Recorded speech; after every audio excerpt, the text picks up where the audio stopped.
Hello, everyone, and welcome to Tech Leaders Hub Fintech episode number 5. Joining me today is Joshua Bower-Saul, CEO of Cybertonica. Joshua, how are you doing today? It's great to talk to you, Kuba. Thanks very much for the invite. And Yeah. everything's fine except the London weather, of course. If you want to talk about it, it just started snowing here in Poznan, so Well, there you it's go. It yeah, could be we've got worse, that. right? Sorry. So it could be worse. Yeah, it could be worse. We've got that first bout of, paralysis across the city because people don't know how to react to snow on the 30th of November, where it should be kind of expected. But anyway, dear watchers and listeners, thank you so much for joining us for this session and spending some of your time with us. Whether you're watching this live, which we appreciate, doubly so, or you're watching the recording, thank you so much for spending your time with Tech Leaders Hub. If you're watching live, please let us know that you can see us and you can hear us. It's very important because this session is getting recorded, and that will influence the quality of the recording. So give us some feedback about that, please, when you can. Meanwhile, Joshua, I wanted to ask you, today we're talking, the future of fintech security, talking a lot about the kind of exciting developments within this space. And this is Tech Leaders Hub. So we'll be talking to tech leaders about all of that. I wanted to ask you, who do you think will benefit the most from listening to our conversation? What kind of situation they might be in that listening to this will be helpful for them? Well, I think traditionally this would be the audience for Cybertonica and its products in the segment of fraud prevention, paytech security, let's call it, and also all those who support those roles. So CTOs, CISOs, and chief risk officers, but also chief revenue officers, because risk and revenue are very closely linked. And I think those are the ones who are going to get the most out of it. I think a CEO with an idea of what the future might bring, or wanting to get an idea of what the future might bring in the area of cybersecurity and fraud security, would also do well to listen to this type of broadcast, this one or another one that might be better. Who knows? We'll do our best, Kuba. Yeah. Better broadcasts? No, I haven't heard of any. I don't think so. There's no way. Okay, exactly. So if you're within any of those categories, or you just like Tech Leaders Hub, stay with us. I wanted to highlight a few comments. People are saying that they can hear us loud and clear. Thank you, Gareth. Thank you, Błażej. And thank you, Łukasz. He can hear and see us, which is amazing. Great. So now that we know that we're getting through to people, I wanted to ask you the traditional Tech Leaders Hub question. You mentioned that you saw some of our previous episodes, so you're not going to be surprised. But in the name of tradition, what is your number one tip for tech leaders? My number one tip for tech leaders is to follow the trends before they become trends. So understand trends before they change the way you have to think. And I think that's one of the things that Tech Leaders Hub can do for tech leaders. And I think it's very important that people pay attention to this type of broadcast, because this is where people who are down on the ground dealing with tomorrow's issues talk about them. That is great. I think it's a great tip, and exactly, this is part of the reason why people watch these things, to get ahead of what's coming up. So we'll try and illuminate that a little bit during today's broadcast. Before we get to that, though, it would be good to give people a little bit of background. Oh, sorry, another comment. Wanga saying, "All good." Thank you for joining us. I wanted to ask you to give just a little bit of background in terms of what is Cybertonica, what do you do, so that people can understand kind of the context of what you'll be saying. Well, I think it's important to understand that Cybertonica is originally a fraud prevention company, which built a platform based on our knowledge of data insights. So we're a data insight platform that can be used particularly well in fraud prevention and some forms of cybersecurity. Interestingly, Sergey Veltz, who's my co-founder, he and I came together around a project based on digital loyalty for a major bank. And it was in looking at the data synchronization work within that project and the very high security standards, very high privacy standards that were demanded for the loyalty program, that we thought, wow, there's a lot happening in the fraud space. If we looked at loyalty and those data flows and that data synchronization to create other configurations using the data insights, we could also predict risk and therefore fraud.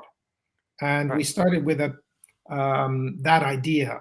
And so that, I think, is the biggest thing is data insights are used by Cybertonica to prevent fraud, increase security of payment systems, and also protect users, because fraud is a way of damaging your relationship with your users. And I think that's, I mean, we call them users, but they're customers, right? Yeah. So fraud is about the bottom line, fraud prevention. It is about the bottom line. It is about regulatory and compliance. But above all, it's about the customer, because all of the fraud that happens in the end affects the customer. Right. So I'm curious, because you said you started out with data insights, and then you decided, if I'm kind of interpreting this correctly, to focus a little bit more on fraud, a lot more on cybersecurity. I was wondering why that particular decision. Was it a matter of like a need of the heart? Was it more business motivated? What made you decide to go in that particular direction? Well, the truth is that we recognized back in 2015, when we first started planning the business, that there was going to be a major change, the way things were happening then and the way they happen today. And in fact, we were very spot on in terms of what we anticipated. And that major change is, whereas up to about 2010, you could say, 2010, you had a lot of vendors contributing different types of analytics to a security or a risk department. More and more, what those risk departments were finding was that these systems didn't fit together. They didn't respect the same regulatory requirements from the point of view of privacy that were coming. So GDPR in Europe, for example. Right. And they also were fighting a losing battle in terms of the kind of fraud that was appearing at the time. So from our point of view, the highest value we could create was to bring those systems together in one hub over time, and primarily to create true cross-channel monitoring. So cross-channel monitoring is something we'll no doubt talk a lot more about. I would say in terms of trends, and in terms of being ahead of the trend, this is what risk officers, CTOs, CTXs in different organizations should be thinking about right. the future. And that was what made us think that we had a huge opportunity. We also saw in 2015 the first acquisitions of machine learning-based fraud prevention systems. So that was the year that ACI bought Red, which became their internal. ACI controls about 20% of the transaction flows in the US, and now in the world has a large market share. They bought Red, Retail Decisions, for $220 million. So it looked, particularly because Red was a fairly young, a young new generation member, if you will. They had primarily rule-based and some machine learning. And we said, well, if we go with machine learning and AI, we'll be ahead of that game for the next 10 years. So that was the plan we had with Sergey. Okay, yeah, that is clear. And I'm itching to get into kind of the let's say the kind of main point that we're going to tackle here, and those are the trends. So first of all, can you say anything that will kind of let our watchers and listeners understand kind of the scale of the problem you're addressing? Because we know life is, now more and more digital transactions are happening, and fraud is on the rise. But is there anything that you can say that will illustrate just how much these things are, important to be addressed? Well, there are a number of ways of approaching that question, right? The fundamental truth is that there's more than $1 trillion US dollars, several trillion US dollars are now transacted entirely online, and that's just transactions, right? That's payments and Wow. value. About 30% of all banking transactions in the world have an online element, and that goes up to about 60% in developed economies like Poland and the EU and so on. And that's going to continue to grow because of the convenience and because of what the customer wants. So that's the first thing you have to recognize is, people forget that on a global scale, we're still below 10% of all transactions online, right? So on a global scale, there are countries where it's much higher, but if you look at a country like Brazil, the growth in e-commerce is 30 to 40% a year, right? And it's off a slower base. But everybody is going to eventually get to 30 to 50%. That's what's driving this reality, and that's what's driving things like Amazon stock price, right? So the reality is there's still a long way to go, and as the volume grows to a huge percentage of the world economy, which is also part of what Bitcoin and DLT, distributed ledger technologies, are driving, is more and more of the economy is going to be placed into a digital field, right? And this means there's going to be more and more digital fraud. So what we're looking at now, there are different figures, right? Some people will look at just the exact measured losses reported by companies in a year of fraud. These will be varying depending on the sources, from 50 to 100 billion US dollars. Those are direct costs, losses of fraud. So you see people saying, well, it's 14 billion of direct losses in the EU, and how much is it in the US? We don't know. But keep in mind that these figures don't include things like chargeback costs for merchants. They don't include things like lost reputation and lost revenues for a store that gets shut down by the card schemes because an online entity or payments entity, they get shut down by card schemes because they have too much fraud or too many chargebacks. So there are a lot of indirect costs.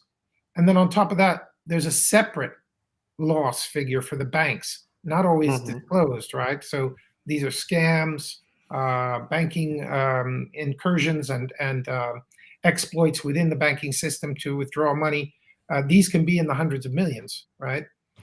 Each time. So, the people who are in this business tend to think of it as between 200 and 500 billion dollars a year are lost because of fraud and hacking and cyber crime, right? And again, we're not yet counting financial crime, like money laundering and so on. So the minute you get to a full picture of all of those risks and all of those costs to the world economy, you're probably talking $1,000 billion, so $1 trillion. Wow. And that comes up to between 2 and 5% of what's being moved on digital means every year.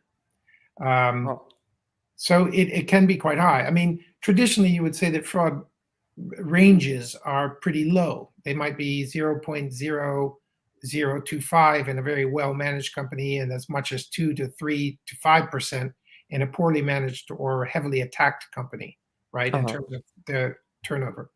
But still, these are numbers that really bash the bottom line.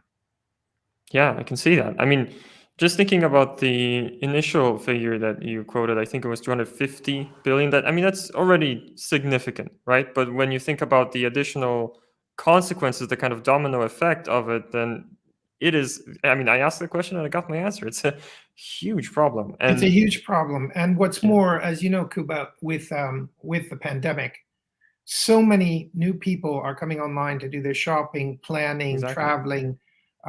This concerns everything from the forms you have to fill out to enter the UK, for example, if you're coming from a country, a red zone country, to ordering the tests that you have to take. If you're traveling to Poland, I imagine you have to take some kind of test before you arrive.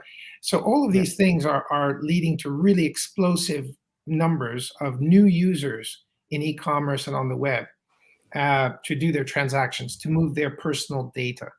And that data and the transactions themselves provide huge opportunities for fraudsters, scammers, and others to assume new personalities, to do deep fakes, to carry on transactions that are false. And of course, you have next to that the scams where people create fake websites to do fake tests just to gather people's money. You gather also data and credentials from people by setting up fake online sites. And this is something that's very important to remember, because a lot of the people who are moving onto the web since the pandemic for the first time have none of the reflexes that you or I would have having come from the tech world. And they will trust these deep fakes. And some of them, by the way, some of the deep fakes are extremely convincing. So we even had members of our own staff who were tricked into transferring money and stuff like this. So the numbers are pretty appalling. So in the UK, and here I'm talking only about the UK, we have this recently, there's a growth of 85% in fraud and scam attempts since the beginning of the pandemic. That doesn't concern just the transaction side, but almost a doubling of attempts at fraud, organized attempts at fraud. Then the other thing to remember, Kuba, is that fraud is not a young hacker sitting in his bedroom trying to buy a pair of Nikes on Klarna with somebody else's credit card. That's a one-off.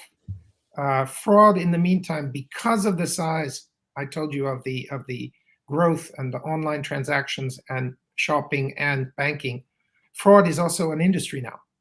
And there are fraud hubs where people gather and work together to perform organized fraud actions that earn them hundreds, if not millions of dollars, hundreds of thousands, if not millions of dollars in a month or two.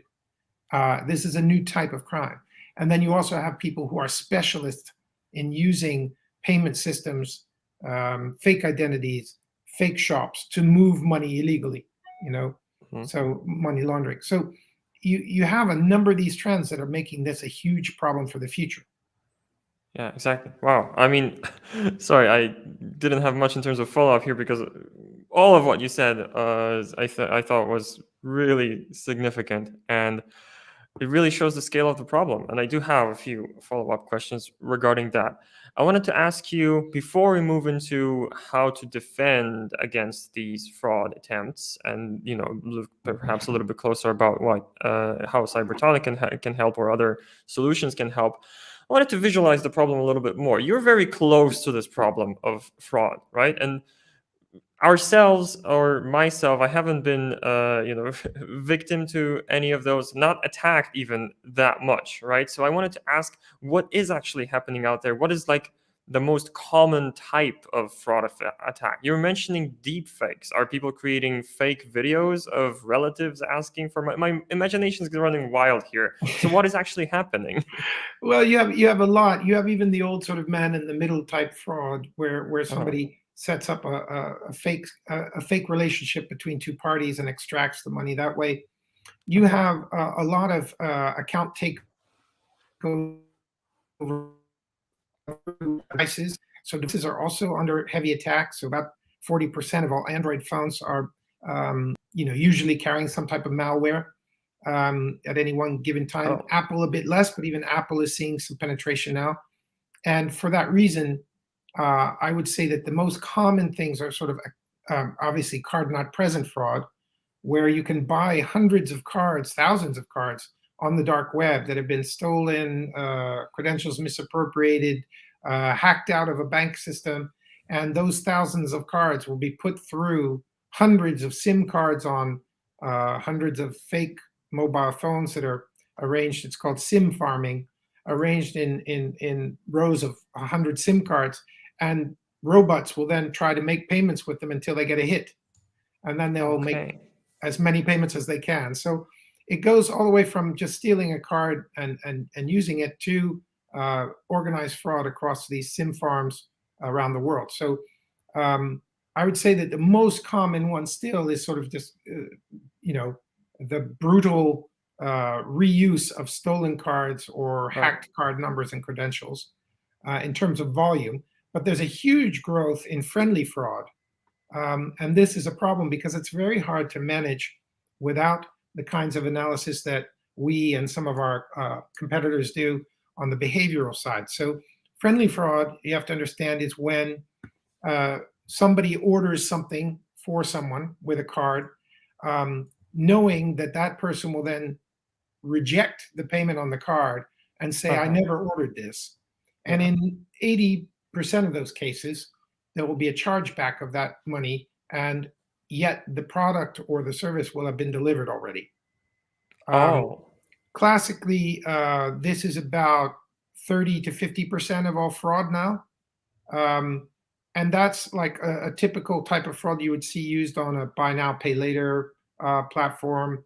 And the only way to fight that, you can't really detect when somebody's lying yet. I mean, we're not in Minority Report territory yet, right? But you can see when a device has a certain type of behavior. And so On our FraudLock 360 product and on some of the products out in the market, you'll see that you can compare the user behaviors during a session to a session where somebody else is using the device, or an address in combination with a device in combination with an order also made from that same device that resembles a fraudulent order that was already labeled as a fraud, right? And this is what the machine learning is meant to pick up. So it picks up hundreds of thousands of these transactions and compares across devices, compares across channels, and provides you with a warning, at least, that this is likely to be fraud. Now, we work on a probabilistic calculation, not purely rules.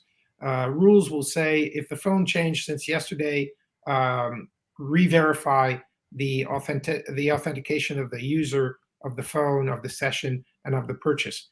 We like to make that a little bit smoother. And so we have automated things like replacement phones, and so on and so forth. And that helps to use the behavioral to detect when a friendly fraud might be taking place, because friendly fraud is difficult. You'll see also the chargebacks. Just to explain for the audience, a chargeback process is when somebody claims they didn't buy something, or when somebody was defrauded, somebody else used their card, for example, a card not present transaction. That card was used to make a transaction that didn't belong to the original owner or issuer of the card, and it got accepted and paid. So that's a chargeback, and then the liability for that goes either to the bank or the merchant, depending on the legal framework.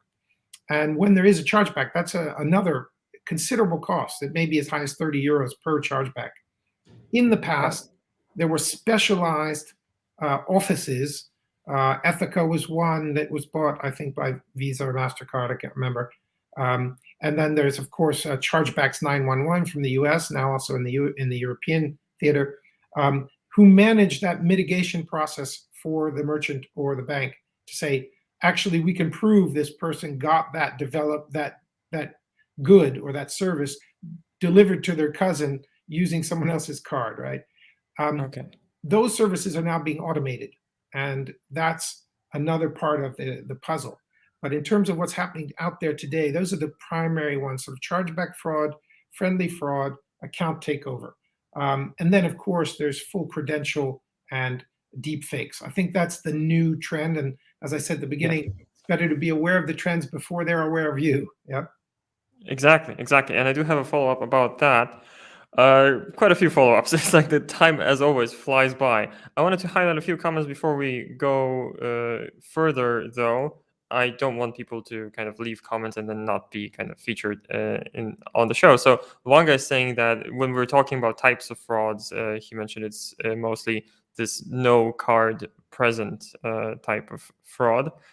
And I am terribly sorry, but could you unpack that one more time? Why is it called a no card present type? Yeah, actually, the exact term is card not present, or CNP fraud. Okay. So CNP fraud is all the fraud that takes place in digital environments. So if you go into a shop and you give your card, you have to put in a PIN, and you're also there physically. So if anybody were really worried, they could ask you for your ID, right? So that's a card present. Card present fraud does exist. It still goes on. Using a fake, somebody else's card, stolen cards, stealing a lot of cards, manufacturing fake cards. That does go on. But card not present is the fastest growing trend because it's connected to online merchants and online e-commerce. Yeah. Right. So it just means that the merchant can't see the card or the person, right? Okay. All right. Well, simple enough. Thank you for this explanation. And Rasa here from Cybertonica is saying that you're giving some ideas on friendly fraud. Yes, well, friendly fraud is very attractive, and it's a big problem for the BNPL people because, of course, they won't realize it until somebody doesn't pay as they promised. And they might look into it then and find out that that was never a card that belonged to the person, or that it was used by somebody else to buy hundreds of pairs of shoes over the past few months. And that becomes very suspicious, right? And can I ask about the name, though? Why is it called friendly fraud? Well, it's friendly among the people committing the fraud. So Yeah, it's sort of like if you and I agree that you'll use a stolen card to buy something for me, and I take delivery, and then the person who gave you that card, um, I mean the card owner, isn't aware of it until well after, then we've committed friendly fraud. Or you give your own card, you really have a card, you do the same thing, you buy something for me, and then you deny that you bought it. Usually Okay, somebody in the big players on the e-commerce market will simply refund you that money. So in essence, it's really refund fraud, if you will, not friendly I see. fraud. Okay. Yeah, right. That is a lot more clear. Thank you. And it goes to show that, we cover a huge breadth of topics on Tech Leaders Hub. I'm the stand-in for some people in the audience that might not be aware of certain terms and Of certain course, that's concepts. your role. And I think Exactly. the refund fraud and the loyalty fraud, these are also big businesses. I mean, Mhm. there's an interesting little fact, and it's not tendentious to say it because it does happen. Is that there was a moment when you could move loyalty points between cards, and when you could Oh. cash out loyalty points on cards in the U.S. And what was happening was there were organized gangs that were getting loyalty points somehow and cashing them out in neighboring countries, well, primarily in Mexico, to be honest, and Southern America. And they were getting loyalty cards in the U.S. and somehow had hacked the loyalty point maker, so that you could Uh-huh. hack in, create 100,000 loyalty points, redeem them for $200 or whatever it would be in the other country, because the stores had networks there. And this type of loyalty fraud is something that's also coming under a lot of scrutiny now. And I see. you also have people who create the points and sell them out the back door. You have to be able to track that down.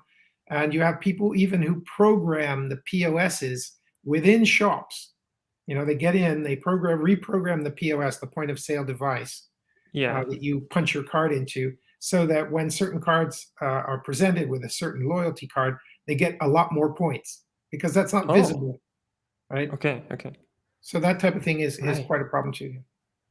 Wow. Okay, so we're kind of building a picture here of the breadth of different types of attacks and different types of fraud. And I wanted to add one more element to that picture. We talked about the stuff that's happening, more typically, but you're on the bleeding edge of these types of attacks. So can you say a little bit more about the types of fraud that are maybe more on the rise, or are you using, modern technology? I want to hear about those deepfakes, for example, and how that actually fits into the picture, and what are those Well, types of let's talk. Yeah, attacks? let's talk about technology first and foremost. So there is a real move in the fraud making industry, right, as Uh-huh. opposed to our industry, fraud prevention industry. The fraud making industry really is moving into a new level of technology and sophistication. Um, there are a number of cases, I won't mention names here, but of which we're aware. A mid-sized UK bank, a fraud making team got together and were able to open numerous accounts within that bank with false IDs, deep fakes, got past all of the regulatory checks for opening a UK account, set up their accounts, and then use those accounts with bots to uh, test the system's rules, test the system's limits, Mm. analyze when the system went down to update its rule systems, and so on and so forth.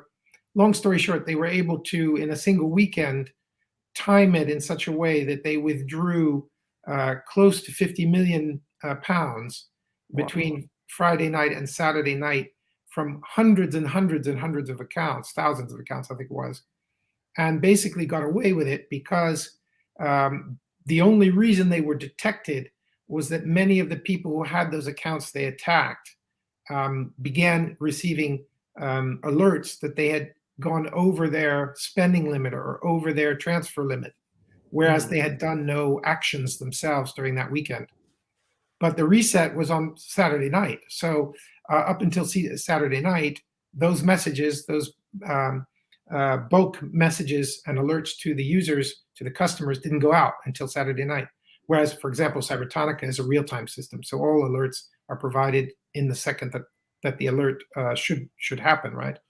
So Okay. those types of things, where people can get in and fake and create an account or take over an account, that's something that's going to be happening more and more. Now, what you have in deepfakes, you have two types. You have deepfakes for scamming. So that's a deepfake where you create the image or both the image and the interaction of a bank security department calling a customer to say, you have a payment problem, we're trying to help you with it. And this is usually people who are very skilled in psychological manipulation. So they'll ask you, did you try to make a payment? You say, yes, I did. Oh, it hasn't gone through, they'll answer. And then they have a script and an interaction with you that allows them to get hold of your banking details. And then instead of fixing your payment, they make a payment to themselves, you see. So this type of thing with the deep fakes, even going to the point of setting up, faces of people you've seen before who handled your account as their identity on the chat window, for example. They might take a picture of my face, put it on the chat window, and say, "Yeah, it's me, Joshua. I'm here to help you again." This is the kind of thing they can obtain by getting control of your browser or getting into your mobile bank account. And these deepfakes are becoming, more and more automated. So, and quite a problem is that they are easy to code and sell as fakes to other fraudsters. So you now have packaged fraud kits. We even discovered, looking just on GitHub at one stage, an exploit kit to play around the bot detection of a certain bank's systems to allow you to get to a next level of penetration without being detected by the bot filter.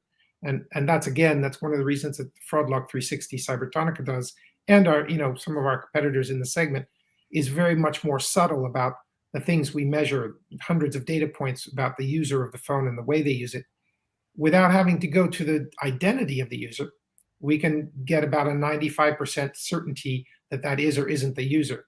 And the 5% that remain, well, that's just you demand the user to identify themselves in some other way with a biometric or something else. All of this is part of the strong customer authentication regime that's now in place under PSD2 in Europe in particular, but also spreading to other countries. So strong customer authentication means you have to have your device, you have to have your code, and you have to have your biometric available for any transaction that's out of the norm to take place. So if you look at the old rules might have said, where is the transaction taking place, what IP address, what is the amount, how many of these transactions have been made in the last week. Those are the old rules. But the new rules also have to give you context and real authentication of the behavior of that device and the behavior of that account. So that's how we're trying to meet these challenges. Right.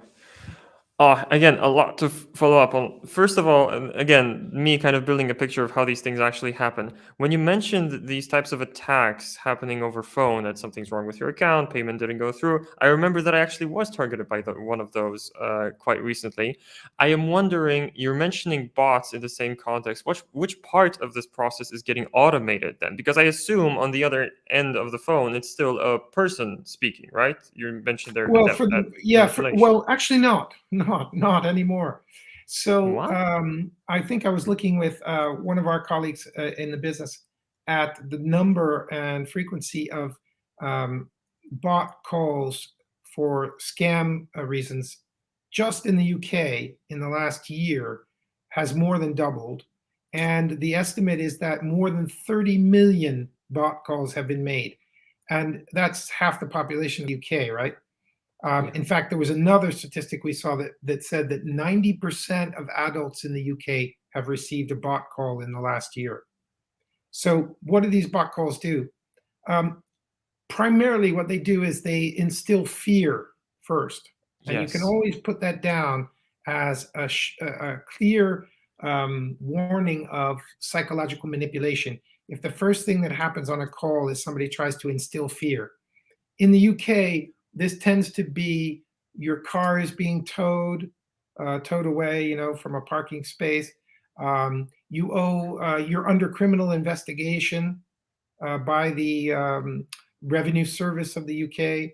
Please provide your credentials, really. And they just call hundreds and hundreds of thousands of people a day. They only need, these calls cost them nothing, right? And there's no Exactly. real way to detect where they're coming from because it's all IP telephony and they're doing it through VPNs.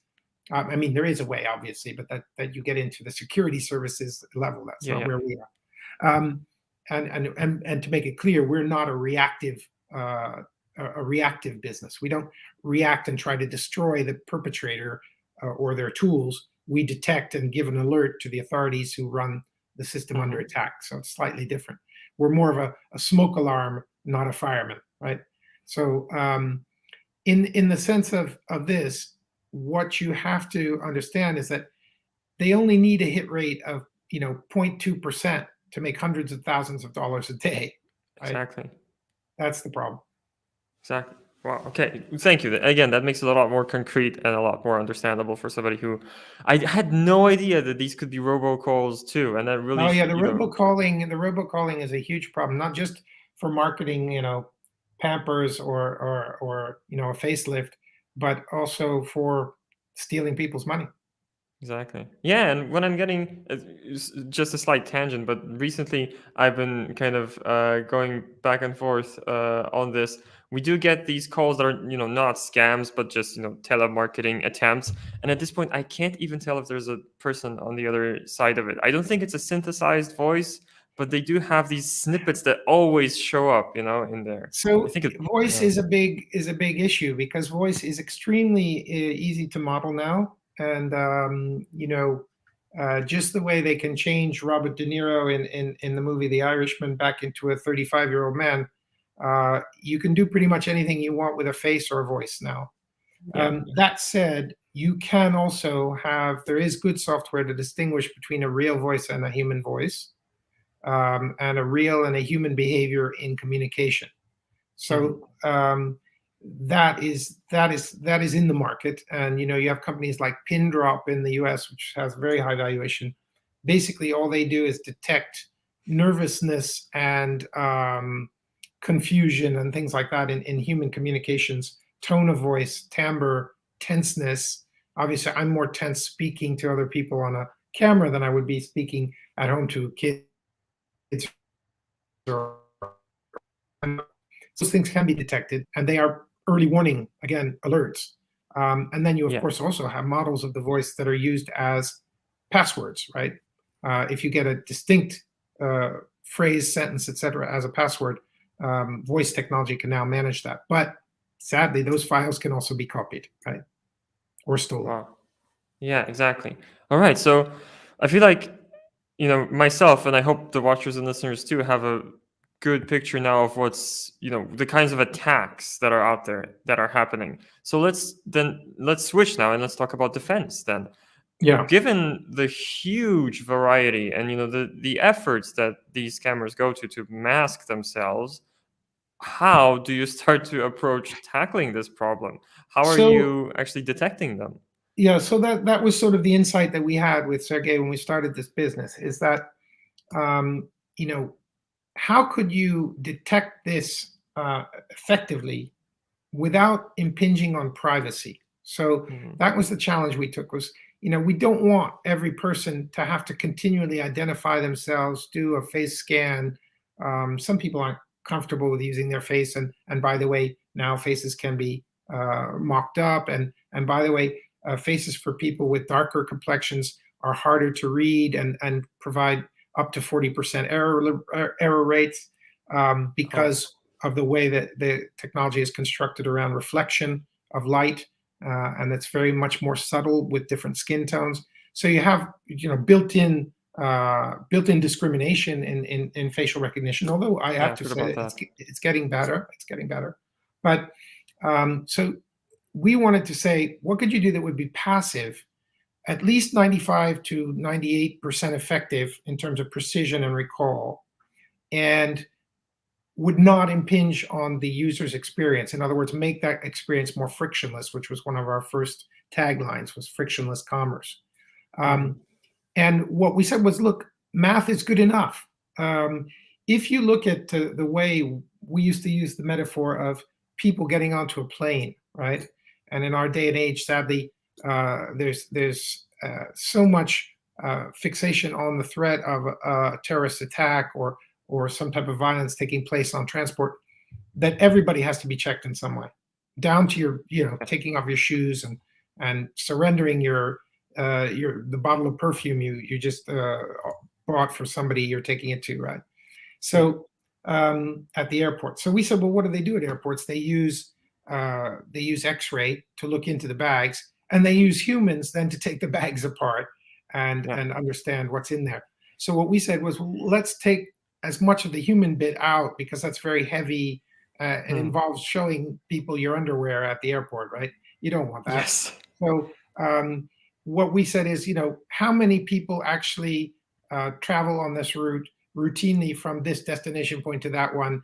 How can we put them in a club of data configurations that defines them as a safe flyer to about the 95th percentile, right? And then let's just check the 5% or the 2% who look really risky for the flight, or somebody who's come along, having had too much to drink, or is clearly on some type of, pharmaceutical. Let's check on those outliers, and let's leave the other people to carry on their business. That was the idea. And, so that's what we monitor and build models of, is typical behaviors for typical substreams in typical channels. And then we built the entire architecture based on these channel ontology, if you will. So every channel, whether it's a ATM machine or a POS, or it's a remittance payment, these are channels in our logic, and those channels have archetypes, and those archetypes have behaviors. And so we're able to get it down to a model and a machine learning intervention that is only going to spit out the ones that we really need to check. And those are the ones that have the highest alert rating for our customers, and who are risk officers or fraud officers or compliance officers, right? Right. And that's the way that we started on that principle, to have real cross-channel. So we're bringing together the device. Keep in mind that most of these channels and most of these approaches we take now, in the past, a bank or a payments company like a Revolut or N26 or Brex or the others, they would normally have 2, 3, 4, 5 vendors providing this data to their internal systems, and then they would have to build an internal rules engine and an internal real-time analytics machine that would see all this data, bring it together, and give it a score. And basically what we do is, in one place, we bring together the behavior, the device, the rules engine, the anti-money laundering, the transaction monitoring, and now some of the compliance as well with our partners who provide us compliance data. Right. We then integrate that into the CRM of our user base, with the user base of our customer. We don't see the CRM data. We just inform it so that it's constantly updated with the riskiness of that transactor or that agent in the system. But we provide real-time alerts or batch analytics for all the big data in each of those channels. And I think what we found is, we worked with some very large, for example, one of the most visible brands in ride hailing, let's just call it that, in Eastern Europe and Russia. And they had a real concern about their conversion rates, because for businesses, if you have to put up a big wall, just like in the airport, if you have to check everybody by hand up and down, no one's ever going to get on the plane. The same thing creates a lot of friction. Yeah, it's all the friction. So the same thing is true of getting in a cab. If you want to just drop your card on the app and then ride, that's great, except that there can be really high levels of fraud in those kinds of small payments. And so we were able to get in, find the way that most of that fraud occurred by modeling the data, and then just analyze the variance and the anomalies in that data. And we were able to hit about a 35% increase in conversion with a 70% decrease in fraud levels. So those are the kinds of numbers you get when you work with us or with some of the big players in the market since who started in about 2010, a few years before us. These are the things we're offering to do the defense, is this cross-channel notion. Recently, what you've seen also is big players who have the data buying the behavioral capability. So we built our own behavioral capability, but you had recently, I think it was MasterCard bought new data, for example, 700, several hundred million. And new data was basically collecting the behavioral data that we collect within our system. But MasterCard didn't have that. You saw Feedzai, which is a unicorn player, originally Portuguese, Nuno Sebastião, great guy who runs it, founded it and runs it, based in the US. They're a unicorn. They bought Revelock out of Spain purely for this behavioral, so they could integrate it into their rules engine the way we've done from the beginning. So this is the movement I was telling you about, is that more data into a single hub. Yeah, exactly. And the way I understand it, the more data you get, the more kind of types of transactions you can look at, the more accurate the model is going to be, right? exactly. Keep in mind that our entire platform that we've built allows people to build and test their own rules and build and test their own sequences. And then we will also take live from them, models that they want to test out, or when they're going into a new market or a new product, whether it's a payments product, a banking product, BNPL, or other. We will take that historical data or create synthetic data and create the first base models and then run that through with feedback from professionals. So I think one of the key things also to remember here, and this is a key thing for the markets in the future, is professionals, fraud professionals, are fewer and fewer in the market with experience. Why? Because nobody expected there to be an explosion of this kind of digital commerce and digital transaction and digital banking. And the fraud experts who were in the banks and other places in, pretty advanced generation of experience, maybe had been in the banks for 10, 15 years, had been working with, classic vendors for rules and phone IDs and that type of thing from the operator side. Those people are not adequate for today's market. They simply don't understand the speed at which these configurable fraud games are taking place. And behind them, the junior people are just getting the training they need to understand how to analyze this type of e-retail fraud or scams in banks and bank systems for fraud. So there's a rarity for those people. And that's why more of our type of platform is needed, because you have to replace about 80% of people with this type of platform if you want to be as a business in the tech, e-commerce, or banking space now. Sorry, you cut out there for a moment for me. You said that you have to replace 80% of these, I assume, manual work with automation. I didn't want to say replace. Yeah. What I wanted to say is 80% of your future fraud analytical capacity will come from machines, because the types of attacks are coming from machines, right? There's fewer and fewer people who know how to defend against the fraud of that level. So it has to be done by machines. And the people you have to get really well trained in the analytics so that they can feed back to the models where there's what would you call it, a gray area between fraud, friendly fraud, and just a customer who used their mother's card by mistake, right? Those are three different things, right? Yeah, and the way I see it, because what I'm gathering from all of this is that, the sophistication of these attacks is constantly increasing. Like you said, it's a whole industry right now. So even if you do try and build expertise in that, it's hard to kind of keep up with it as a human. So what I would see is, you try to get deep expertise in one of these types of attacks, but not just to be the person who detects them, but also to teach the model, so then you can kind of scale yourself and your kind of deep expertise in that area. Again, am I getting it right here? Precisely. Yeah. And I think there's another important thing, which is you have to be ready to take new technology and work with it. And I think one of the incumbents, some of the major incumbents, the sort of RSAs of this world, the IBMs of this world, one of the problems that they're kind of in that moment when photography went digital, right? In this famous story that Kodak had in its drawers the patents, not just the knowledge and technology, but the patents for digital photography. But they didn't want to use them because they thought that that would destroy their film business, which was highly profitable.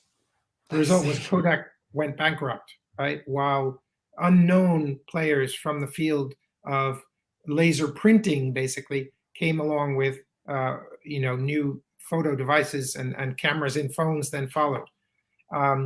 So this is a bit where the risk and fraud industry, prevention industry is today compared to where the fraud industry is taking us, right?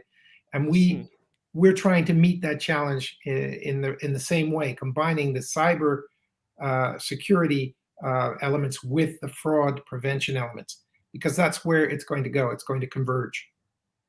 I see. Yeah. Okay. Well, that story is certainly a great metaphor, and it goes to show, now that I think about it, it makes no sense to keep that pattern in the drawer. So it also makes no sense to keep all of that work, to not have some of it done by machines.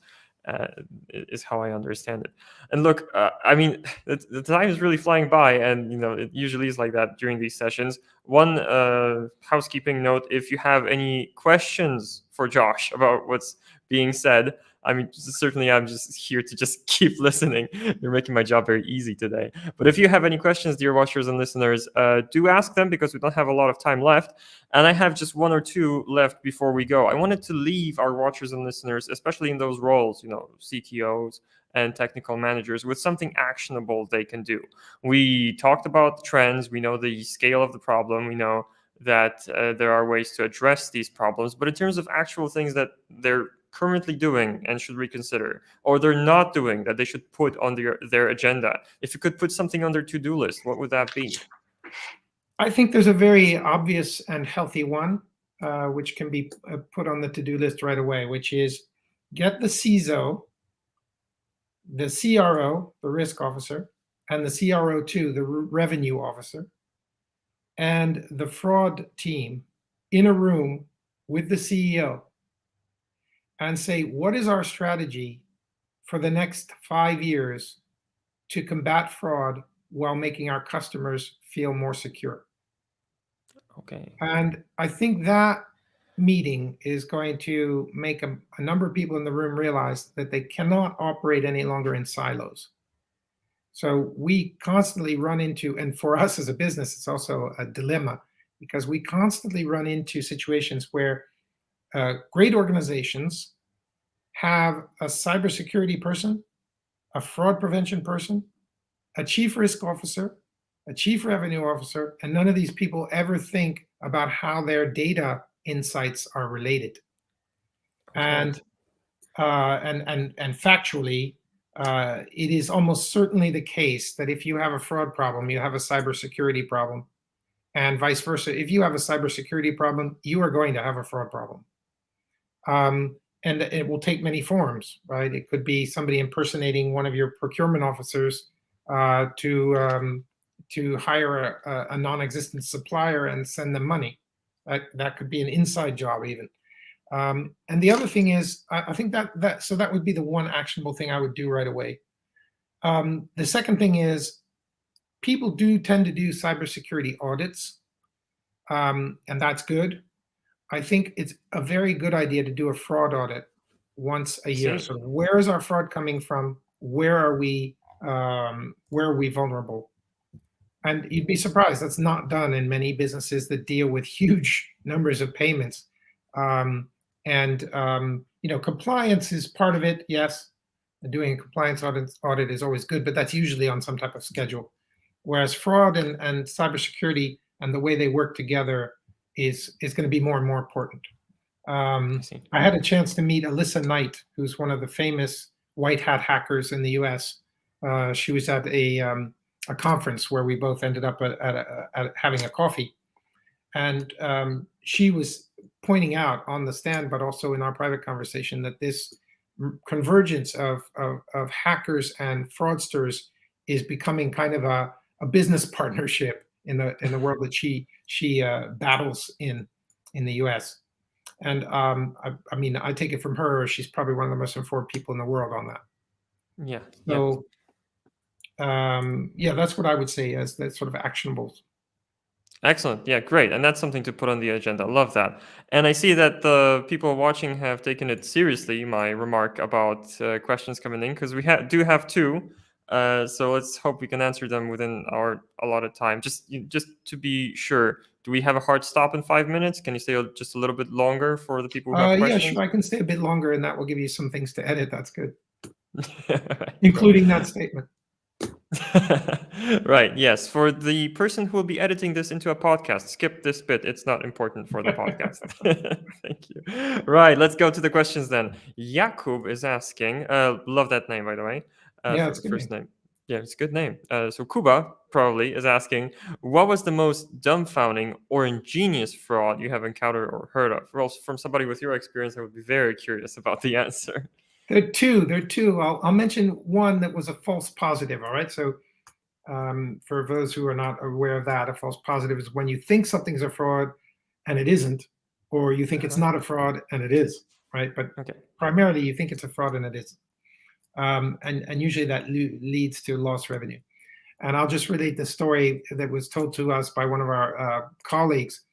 It was early days in PayPal, and somebody called Gandalf the Wise was trying to buy a sword on a website devoted to the Hobbit and the Lord of the Rings, right? Okay, I love it already. So Gandalf the Wise, right? And so clearly everybody thought this was a fraud, and that Gandalf the Wise had gotten hold of a stolen card and was trying to transact. And the sword was expensive, you know, it was one of the metal versions and so on, whatever. I see. So they ended up doing a lot of analysis and getting hold of this person's phone number and calling them and asking, you know, you're Gandalf the Wise. He says, yes, that's my name. And they said, are you transacting doing this? Yes, I am. And they said, well, how can you possibly be called Gandalf the Wise, right? And be buying something on a Lord of the Rings website. And he said, because I'm so infatuated with Lord of the Rings that I had my name changed to Gandalf the Wise. It's in my passport. So Wow. that's just the proof that you'll never find something ordinary in an extraordinary anomaly, right? There's always some story behind it, and that's a fun story, right?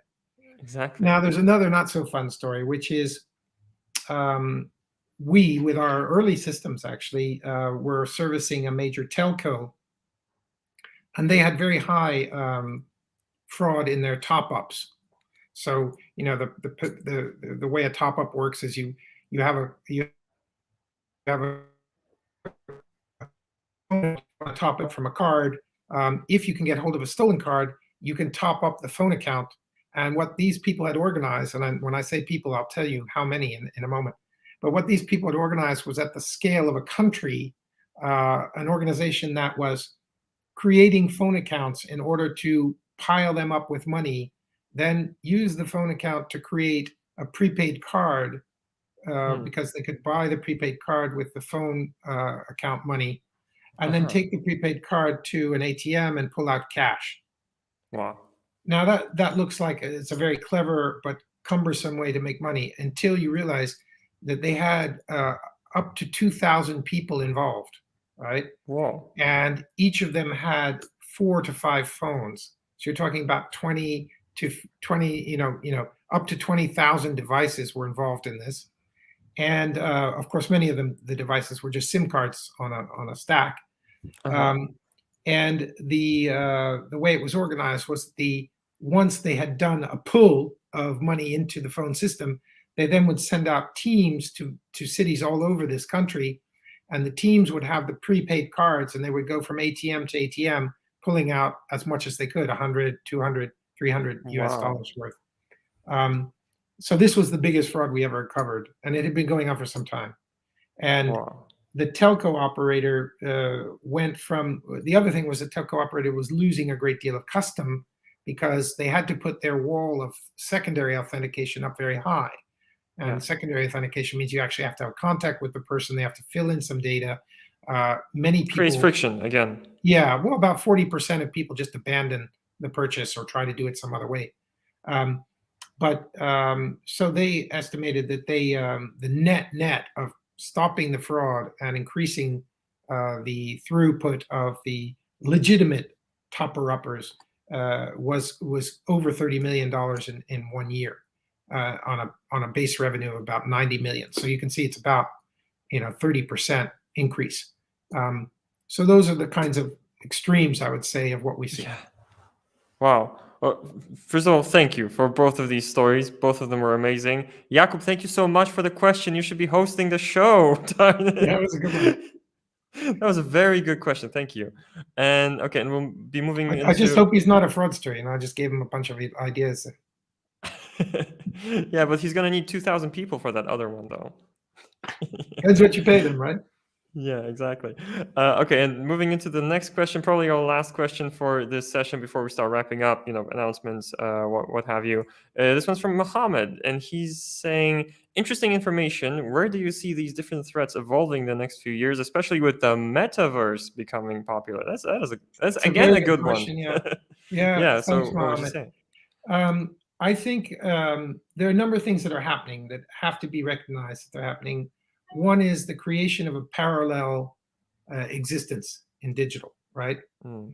Now, another area of fraud that we're interested in, and in fact, there are a couple of workshops in Poland that do the creation and billing for digital objects in gaming, skills gaming, I mean, not gambling. Uh-huh. So one of the things that's happening in the creation of these parallel digital universes is you have objects that are digital that get stolen or get paid for with fake cards.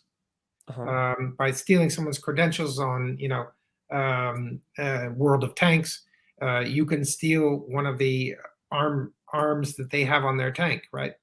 Yeah, And yeah, they yeah. will have paid real money for that. $150, $200 can be as much as that, right? So Yeah. there's an area.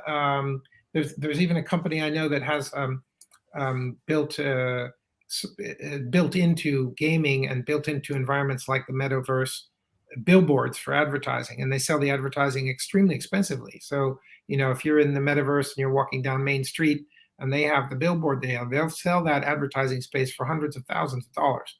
Now, Wow. can you steal that space? Can you put a digital can you put also a digital drain on the money paid to advertise? Can you create a fake advertising company within a metaverse? Yes, you can. So all of these things will have to be controlled for, and it's not straightforward. So I think the more digital we go, the cleverer and more automated we have to be in our defenses. So that's the first thing. The second thing is, sadly, devices and even chips and processors are now getting exposed to built-in fraud, right? So it is true that if you have control over a supply chain and you can put in a chip that actually is sending data from the phone to your server and not just to the bank server, you have a head start on making a lot of money in fraud. And this Exactly. is something that's not that hard to do in certain environments. So I think we're going to face that. And I think that's part of Mohammed's question as well. And then identity theft and deep fakes, I think, is one of the big trends that's going to grow. And again, I think this is why identity compliance, anti-fraud, and cybersecurity are going to get merged more and more into, a discipline that's at least cross-discipline and multi-team, as I suggested, would be a good thing for anybody to do, is bring together those teams. And then lastly, supply chain security. So again, along a whole supply chain, where is the weak link? Where is your data as a paying corporate customer sitting with a small member of your supply chain and accessible to somebody from their business or from somebody who hacks into their business? So I think those are some of the big trends that are coming. Yeah, I suppose with the last one, the hint is in the name, right? If it's a supply chain, only one link needs to be exposed, and then you can get access to Exactly. the. And the same is true in large systems where payments are made. There's the famous Bangladeshi bank transfer case where, had the person not made a small error in English, this would never have been detected. And as it was, they still managed to transfer $89 million out of the Bangladeshi bank before it was detected. So, Wow. yeah, it was simply a chance that the person on duty at Swift who saw the telegram or the the digital version of the telegram that they used to use, they might even still be using a telegram in some countries, saw that this was not normal. Wow, I think I'll have to read up on that case a little bit more then, because I haven't heard about that exactly. But you're saying it was just like a mistake in language, No, right? what it was an organized attempt to get into Uh-huh. this bank and transfer large sums overseas to a non-existent supplier or non-existent Okay. branch of the bank, which was in Wow. fact somebody's account who organized the fraud. And they basically got away with it. But they didn't get away with the full amount because they were doing it by SWIFT transfer. And one of the SWIFT non-automated, non-digital detection, a human being saw that the message that they were reading on their screen was not fully correct in terms of its English. Yeah, just still the amount is mind-boggling. But this whole session has been like that. I mean, it's like 200 billion there, 89 million here. No, but it is a huge problem, and I think we talk about it and we're fascinated by it as professionals as well. But we also have to remember that what we're trying to do is slow down not just fraud itself as fraud, but also the sort of how should I say, antisocial behaviors and evil that is behind it. So part of money laundering is has to do with children's and women's rights, and part of money laundering has to do with exploitation of people, and part of fraud has to do with moving money stolen from people who have lost their pension. So it's not just about that little extra 0.112% that Amazon or eBay or Apple stores are going to make because we prevented fraud from happening.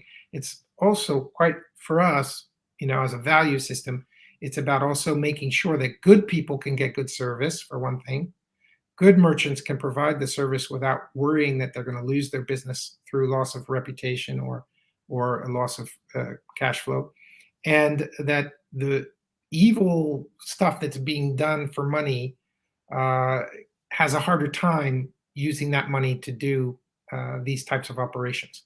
So it is a serious role, and we take it seriously. And I think we've learned that it's going to be a bigger and bigger problem. So if you look at the way history is going, you even have nation states training teams that break into banks that demand ransom for a whole electrical system on the U.S. seaboard, for example, paralyzing the economy for 2 days. These are bad things, and good systems can prevent them. Okay. Wow. What a note to kind of slowly end on.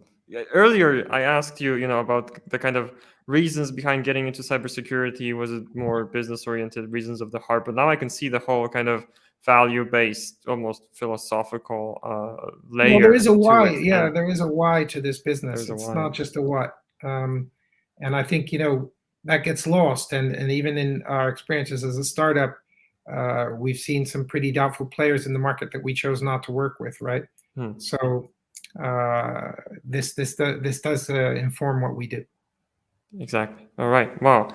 Well, we're 8 minutes over time. I don't even mind at this point. I just wanted to say, well, thank you so much for this session and for sharing everything. You shared so much and so many nice stories, and it really illuminated the subject for me. I hope for the watchers and listeners too. And I just wanted to ask you, you've been so generous with your time and your knowledge and experience.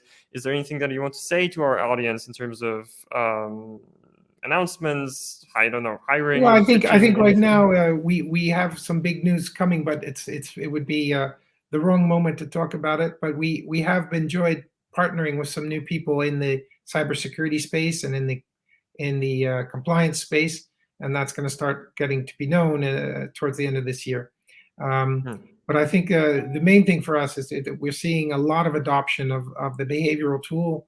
We're seeing a very successful trend in the market with our platform and that tool. So for us, the future is really about using that momentum to do what we do for the reasons I told you at a larger scale.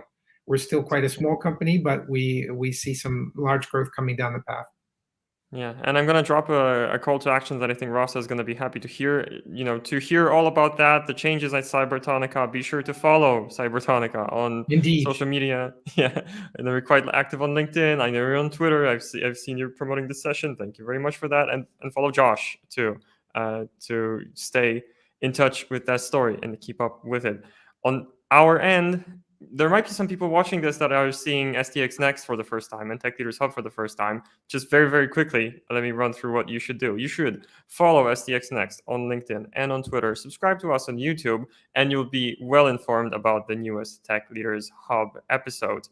And if you do happen, in terms of our business, to be in need of somebody who can help you build digital products, build software, we can do that. We can help you discover what you need to build. We can help you design it, develop it, deliver it, debug it, and usually I have a few more of these. We can help you end to end is my general point. And we have some of the best talent in Poland and in Python specifically and JavaScript to do that for you.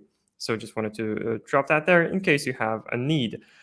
Other than that, I wanted to highlight one more piece from our end. Just last week, we published the CTO Survey 2021 report.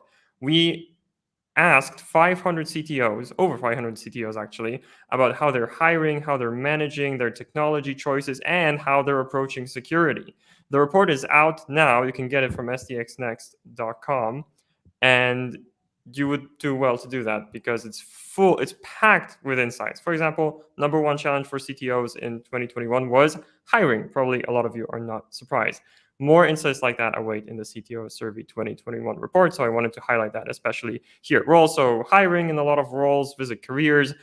And there's more I could probably say here, but I don't want to take up too much time from everyone, and especially you, Josh. So thank you, Josh, again, for being a guest on Tech Leaders Hub. Thank you so much for everything that you shared today. And if there's nothing more to add on your end, I suppose that will be it for this session. No, I just hope that everybody's keen to get out there and make their systems at least future ready, if not future proof. We're ready to make them future proof, and we hope that with STX alongside, we're going to do some of that next year. We're going to certainly explore working with you guys more.